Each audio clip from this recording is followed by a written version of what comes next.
I'm Elizabeth, 32, female, and at my father's 60th birthday party, my sister publicly thanked me for paying off her $80,000 student loan, a loan I hadn't paid a single cent of. The applause that followed felt like a wave of heat, pressing in on me from all sides. In that moment, surrounded by family and friends, I had never felt more alone. I looked across the table at my mother, searching for an answer, for some sign of shared confusion, but all I found was a serene, knowing smile. A smile that said this was all part of the plan. To understand the crushing weight of that moment, you have to understand my family. On the surface, we were the picture of suburban contentment. My father, Robert, was a kind, steady man, a history professor who loved a good book more than a loud argument. My mother, Helen, was the vibrant, social center of our family, the one who organized every holiday and remembered every birthday. And then there was my younger sister, Chloe, the sparkling, charismatic one who had always been the apple of my mother's eye. I was the quiet one, the responsible older sister, the architect who built her life methodically, brick by brick, while Chloe danced through hers. The dynamic was set early on, a subtle but persistent tilting of the scales in Chloe's favor. It wasn't one single, egregious act of favoritism, but 1,000 tiny cuts, a slow and steady erosion of fairness that I had learned to accept as the cost of peace. I remember when I turned 16, my driver's license was a ticket to freedom I had been dreaming of for years. I spent an entire summer working at the local library, the scent of old paper and lemon polish clinging to my clothes, carefully saving every dollar. My reward was a 10-year-old sedan, a reliable if unremarkable car that I cherished because it was mine. I washed it every weekend and learned how to check the oil, proud of my hard-won independence. 2 years later, on Chloe's 16th birthday, she woke up to a brand-new compact SUV parked in the driveway, a giant red bow stuck to the windshield. "She's just not as naturally careful as you, Elizabeth," my mother had explained, patting my arm as if that settled it. "We wanted her to have all the modern safety features. You understand, don't you?" I nodded, because that's what I always did. I understood that the rules were different for Chloe. My responsibility was assumed. Chloe's irresponsibility was accommodated. The pattern continued when it came time for college. I had my heart set on a private university with a renowned architecture program, but the tuition was steep. My parents sat me down for a serious talk about budgets and practicality. "Elizabeth, you're so smart and disciplined," my dad had said gently. "We know you'll thrive anywhere. The state university has a fine program, and you could live at home. Think of the money we'd all save." So I went to the state school, commuting 45 minutes each way, my dreams tailored to fit the family budget.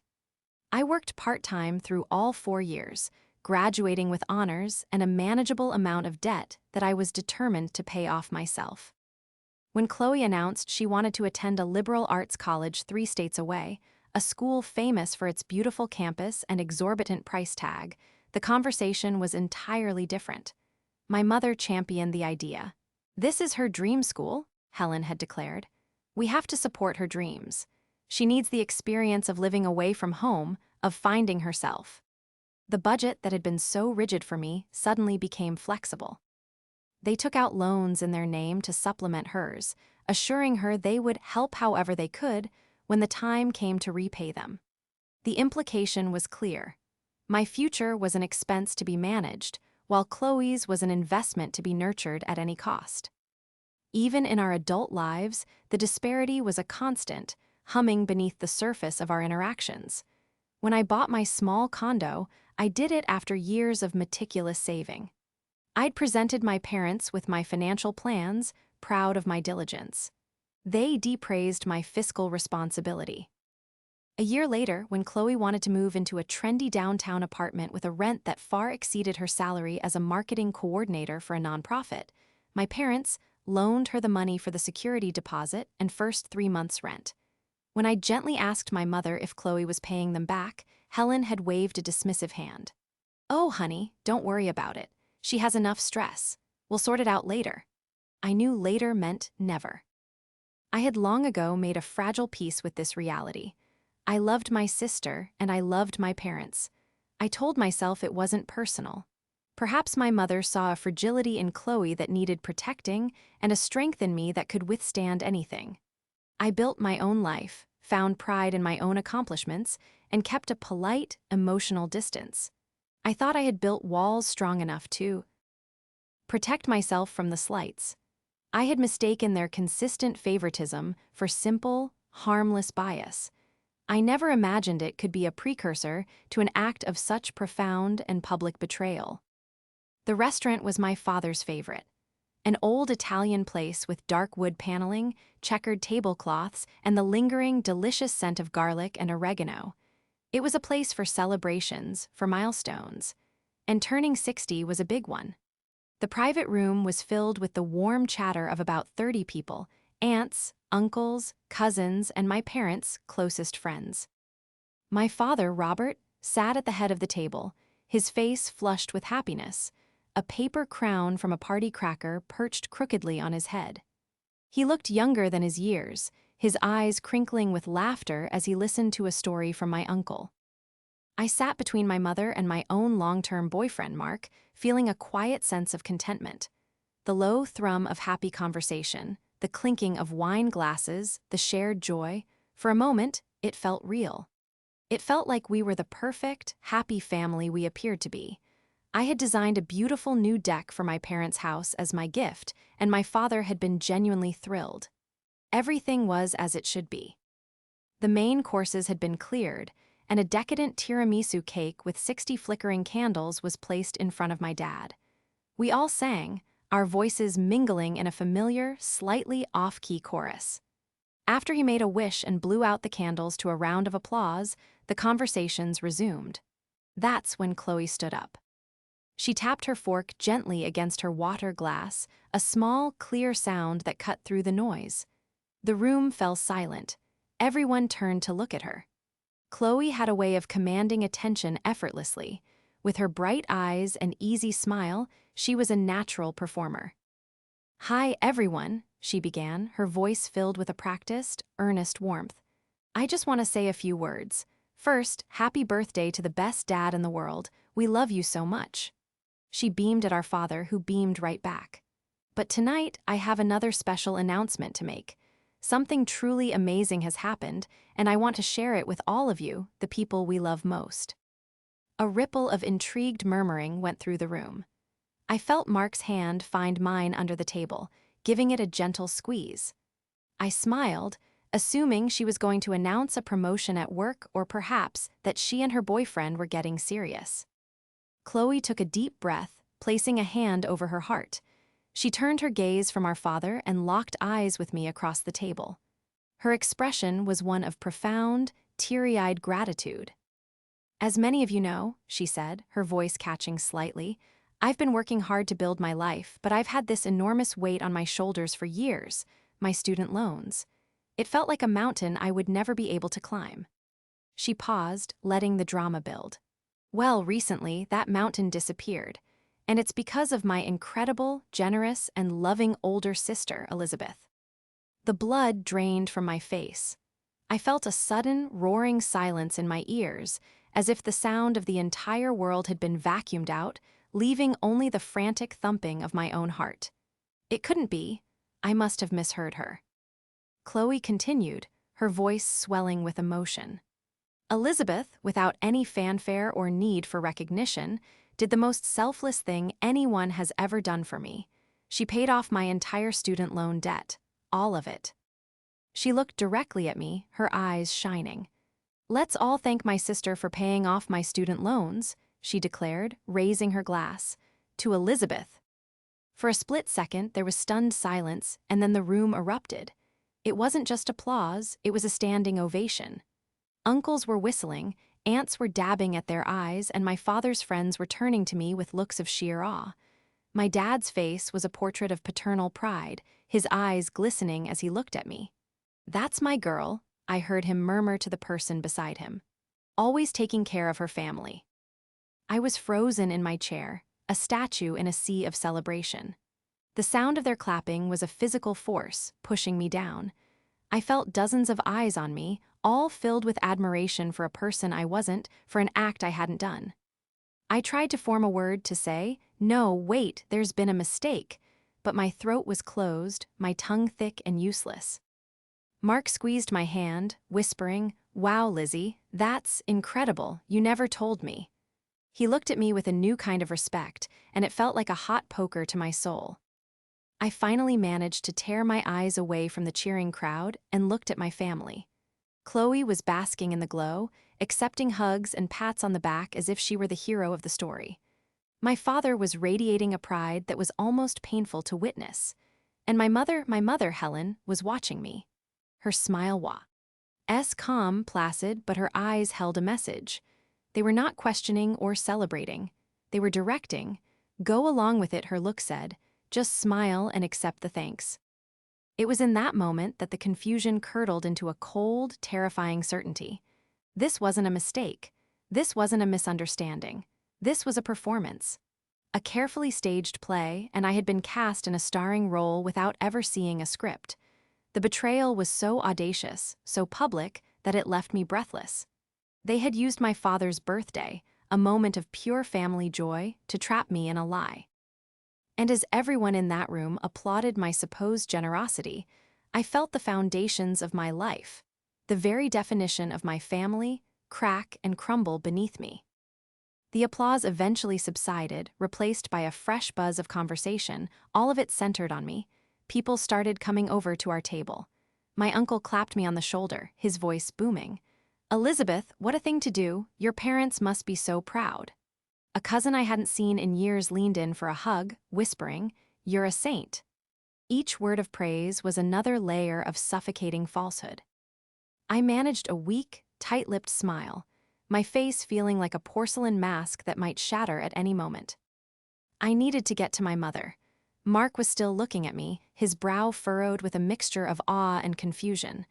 "Lizzie, are you okay? You look pale." I just need some air," I mumbled, pushing my chair back.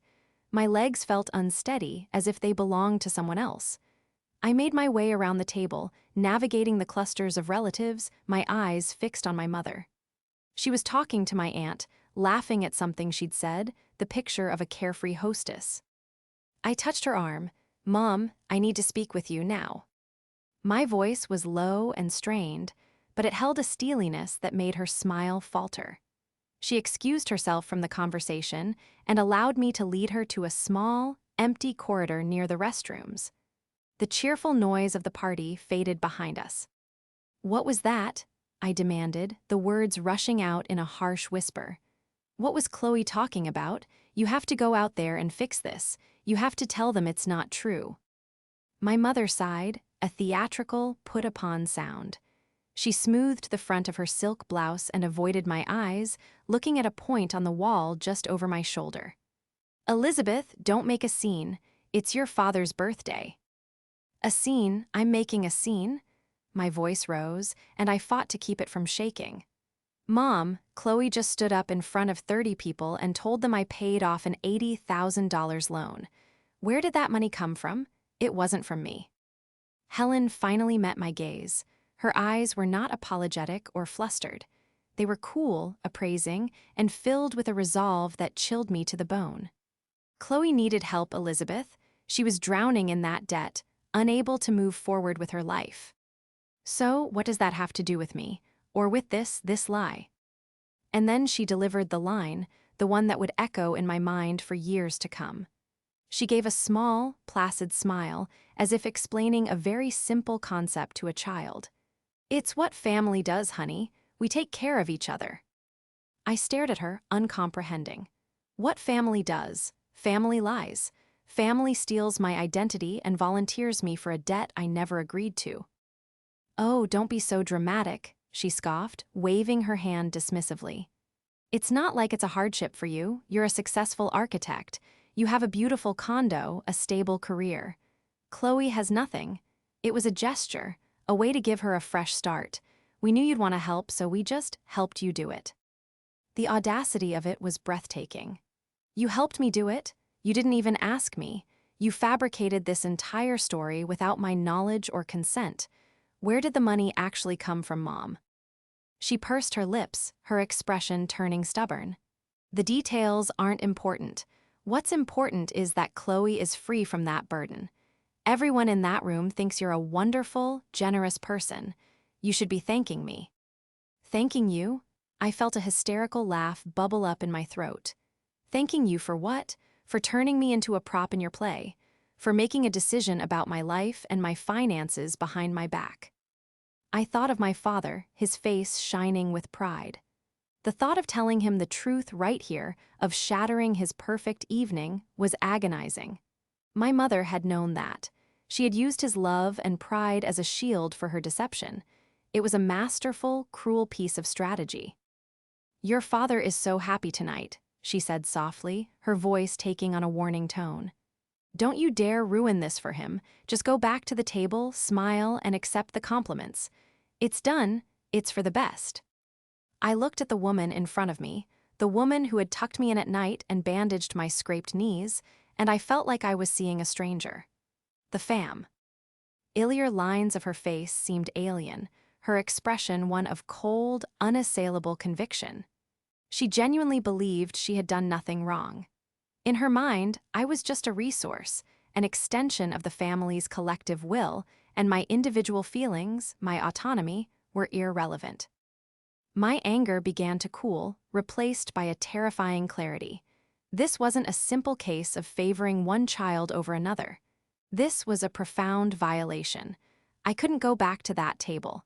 I couldn't smile and pretend. The person they were celebrating wasn't me, and the family they believed themselves to be was a fiction.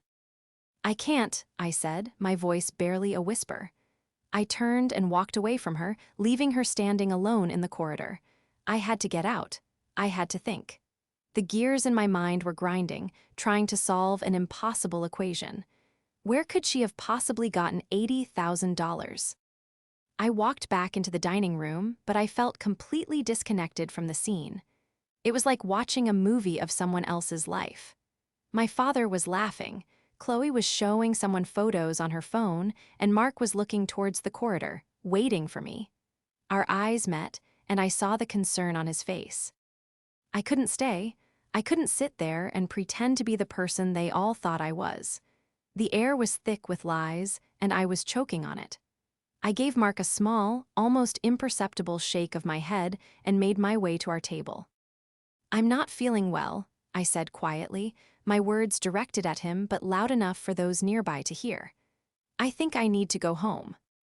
Chloe looked up, her brow furrowed in annoyance. "What? You're leaving, but we're about to cut the cake." "I'm sorry," I said, my voice flat and empty. I didn't look at her. I didn't look at my mother, who I could feel watching me from across the room. I leaned down and kissed my father on the cheek. His skin smelled of wine and cake. "Happy birthday, Dad. I love you," I whispered. "Are you all right, Lizzie Bean?" he asked, his hand covering mine. "You're cold as ice." "Just a headache. I'll call you tomorrow," I lied.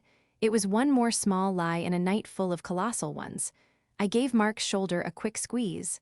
"I'll text you." Without another word, I turned and walked out of the restaurant. I ignored Chloe's sharp, "Elizabeth, where are you going?" I pushed open the heavy wooden door and stepped out into the cool night air.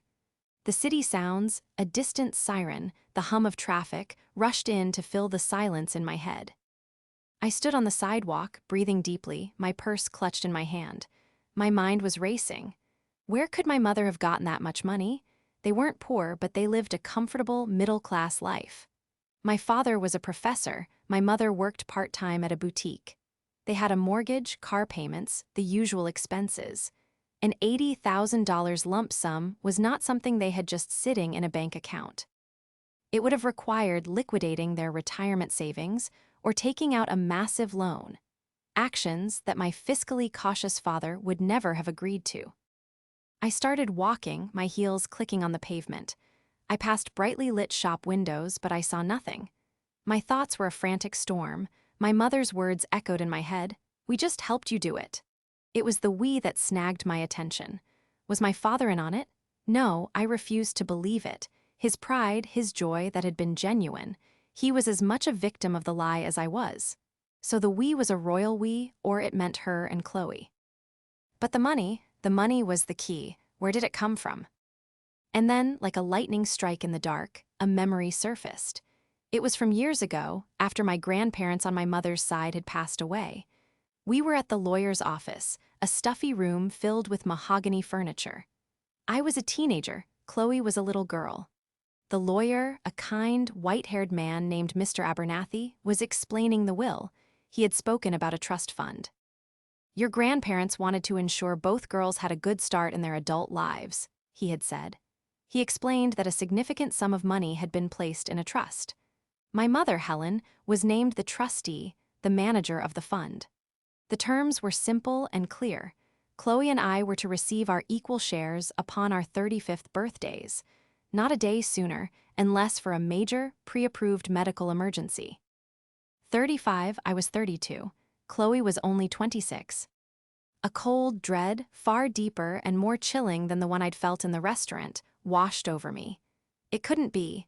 My own mother wouldn't. Would she? Steal from her own children's inheritance, an inheritance from the grandparents she claimed to adore. The logic was brutal and undeniable. It was the only source of that kind of money that she could access without my father's knowledge. As the trustee, her signature was the only one required. She would have seen it not as stealing, but as reallocating resources. Taking. From the daughter who didn't need it, and giving to the one who did. It was a perfect, horrifying fit with her worldview. My steps faltered. I stopped in the middle of the sidewalk, fumbling in my purse for my phone. My hands were shaking so badly I could barely unlock the screen. I scrolled through my contacts, my thumb trembling over the screen. I had Mr. Abernathy's number saved from a few years ago when I had a question about my own will. It was after 9 o'clock on a Friday night. It was insane to call him, but I had to know. I couldn't go another minute without knowing if this monstrous suspicion was true. I pressed the call button. The phone rang once, twice, 3 times. I was about to hang up, ready to concede to the late hour when the line clicked. Hello, his voice was tired but professional. Mr. Abernathy, I'm so sorry to call you this late. It's Elizabeth, Robert and Helen's daughter. Elizabeth, he said, his voice warming slightly. It's no trouble. Is everything all right? I hope so, I stammered, my voice cracking. I have a strange question. It's about the trust fund my grandparents set up, the Abernathy Trust. I know the terms that I can't access it until I'm 35. I need you to tell me. Is it still there? Is it safe? There was a pause on the other end of the line. It stretched for an eternity. In that silence, I felt my world tilting on its axis. Elizabeth, Mr. Abernathy said finally, his voice now laced with a grave seriousness that confirmed my worst fears. Why don't you come by my office on Monday morning? We should talk about this in person. No, I choked out, tears starting to blur the streetlights. Please, I need to know now. Please just tell me. There was another heavy sigh. I heard the faint clicking of a keyboard in the background. I was going to call you next week, Elizabeth, he said softly.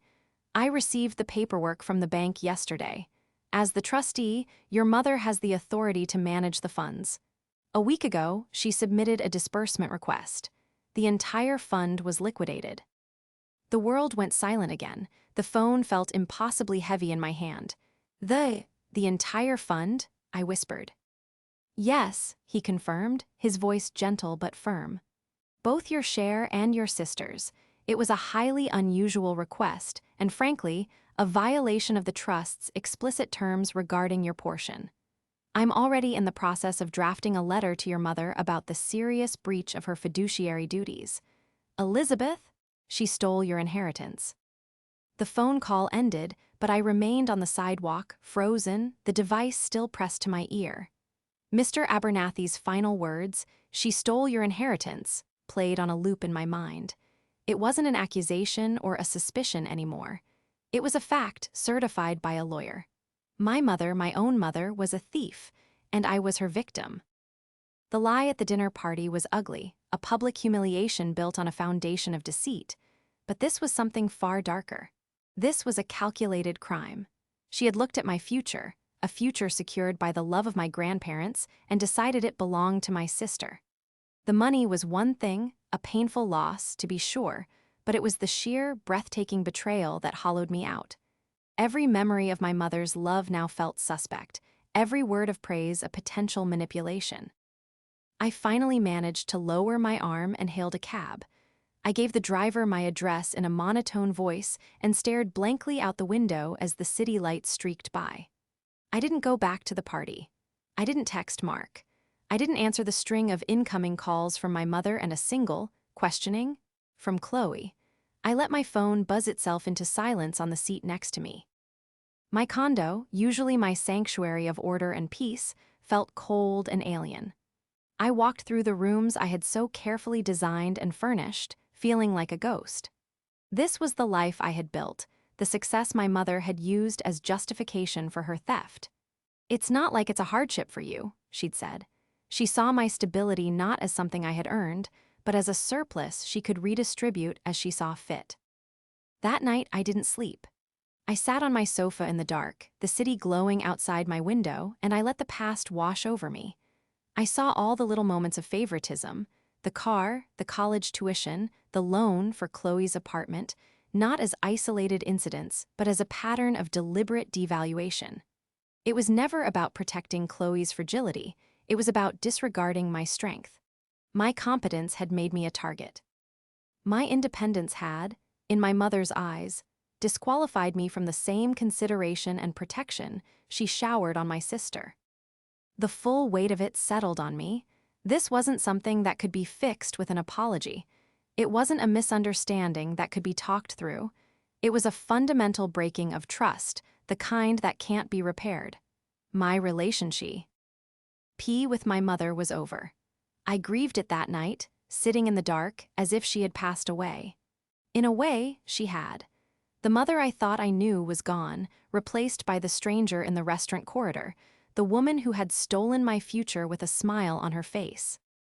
By the time the sun rose, casting long shadows across my living room floor, my grief had hardened into a quiet, cold resolve. I was not going to be a silent victim in my own life story. I would not let this stand. The weekend was a blur of silence.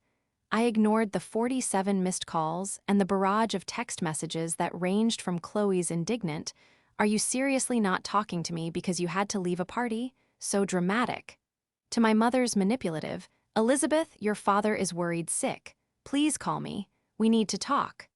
I spent the time preparing. I went through my files, found my copy of my grandparents' trust documents, and read them over and over again until the legal jargon was etched into my brain. On Monday morning, I met with Mr. Abernathy. His office, which had seemed so imposing when I was a teenager, now felt like a refuge. He was kind but direct, his expression grim. He laid out the situation in stark terms. "Helen committed a serious breach of fiduciary duty," he explained, pointing to a clause in the document. "She was legally obligated to act in your best interest as a beneficiary.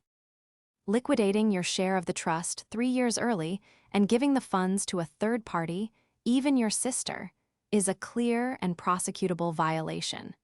You have every right to take legal action to recover your funds." He gave me my options. I could sue my own mother. The thought was sickening, but the alternative, letting her get away with it, was unthinkable. It would be a final surrender, an admission that I was worth less than my sister. "First," I said, my voice steady, "I need to talk to them, all of them. My father needs to know the truth." The confrontation happened that evening. They didn't wait for an invitation. At 7 o'clock, my doorbell rang. I looked through the peephole and saw them standing in the hallway, my mother, looking stern and impatient, my father, his face etched with worry, and Chloe, trailing behind them, looking sullen and annoyed. I took a deep breath and opened the door. "We need to talk," my father said, his voice heavy. "Yes," I replied, stepping back to let them in. "We do." They filed into my living room, the space suddenly feeling small and charged with tension. My mother, Helen, immediately took charge, as she always did.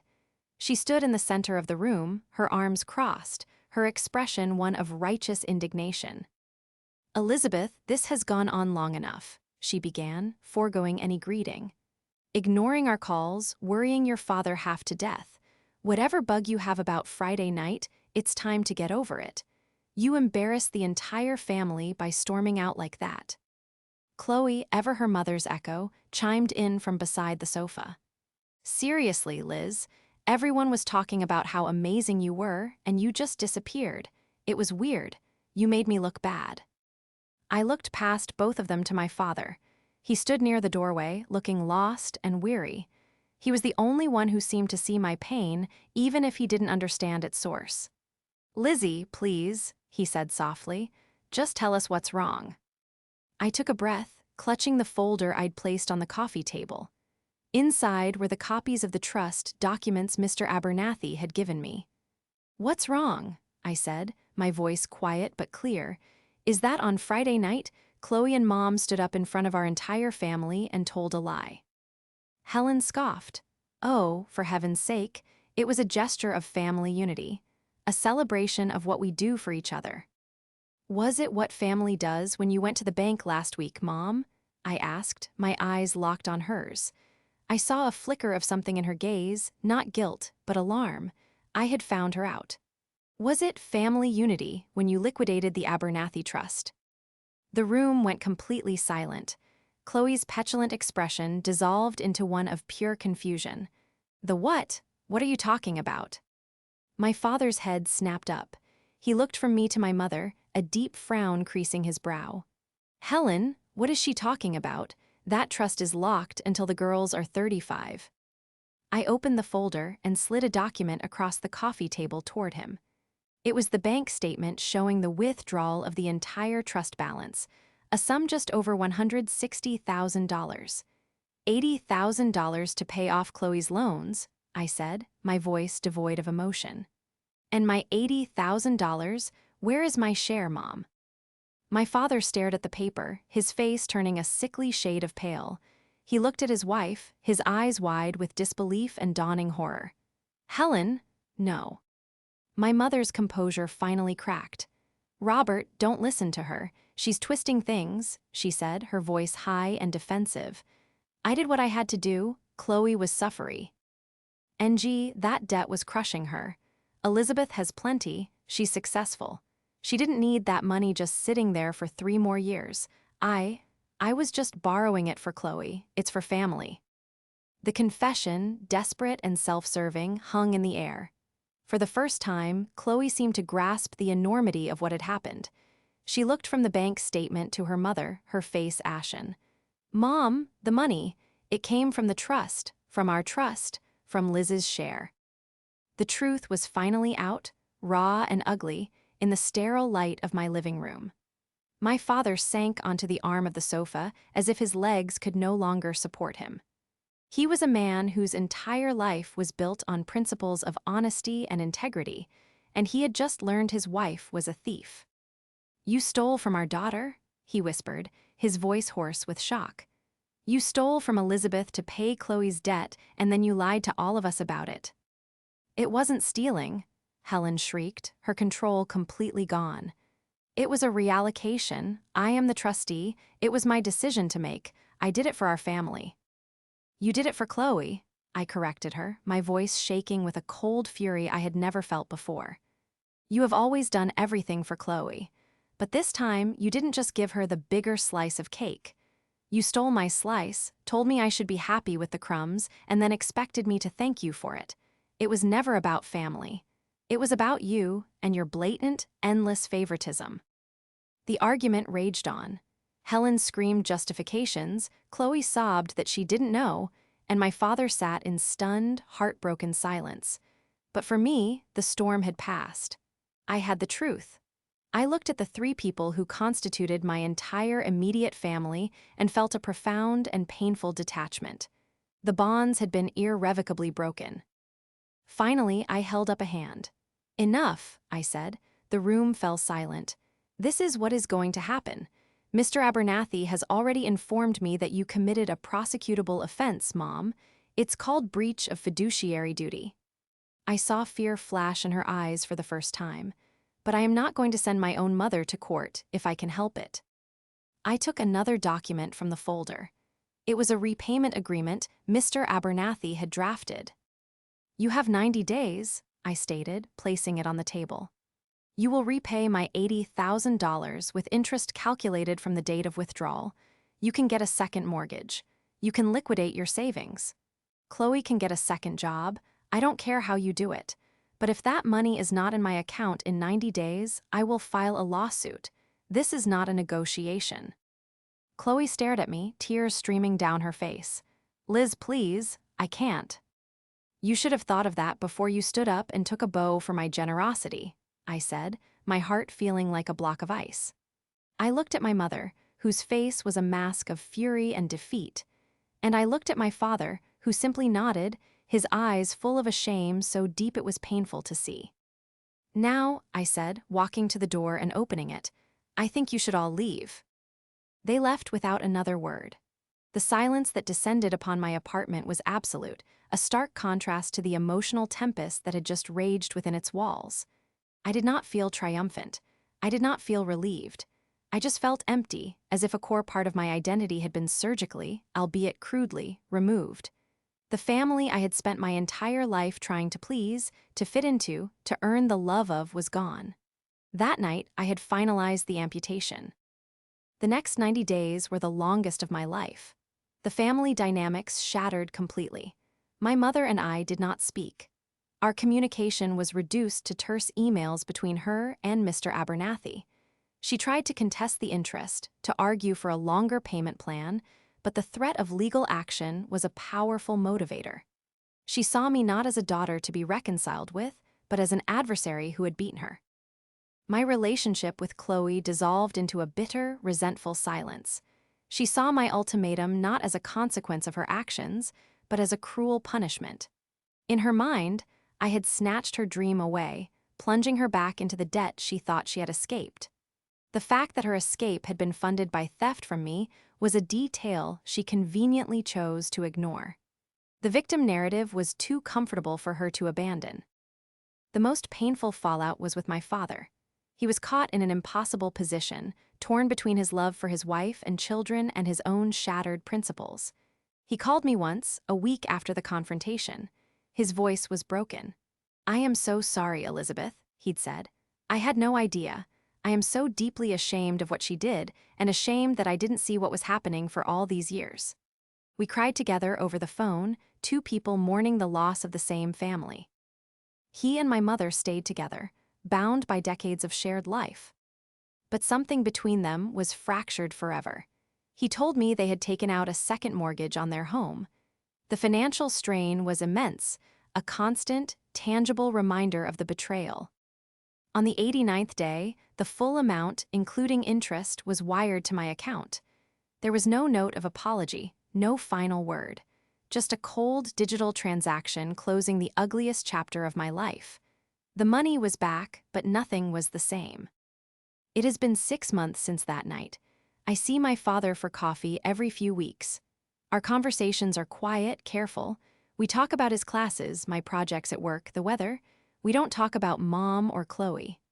Their names are ghosts that haunt the space between us, and we have an unspoken pact not to disturb them.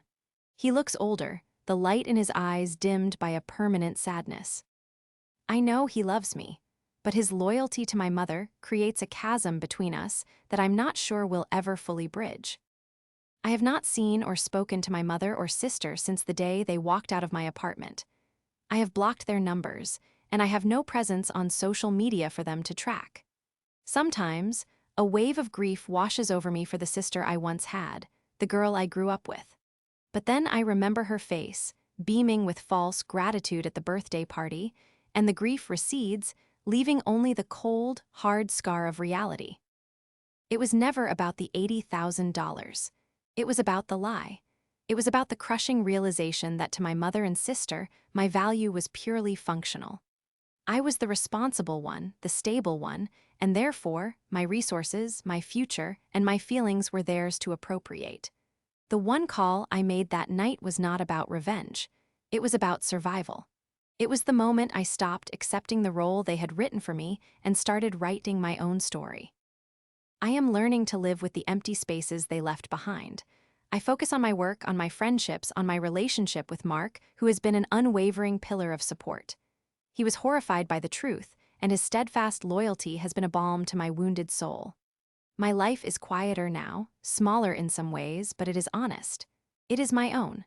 The foundation is solid, built by me for me, and for the first time, I feel truly safe in the home I've built. Am I wrong for exposing the truth and demanding my inheritance back, even though it tore my family apart? What would you have done? Sometimes I wonder if there was another way, a path that didn't lead to such destruction. But when I think of my mother's calm smile and my sister's triumphant speech, I know I made the only choice I could. I chose myself.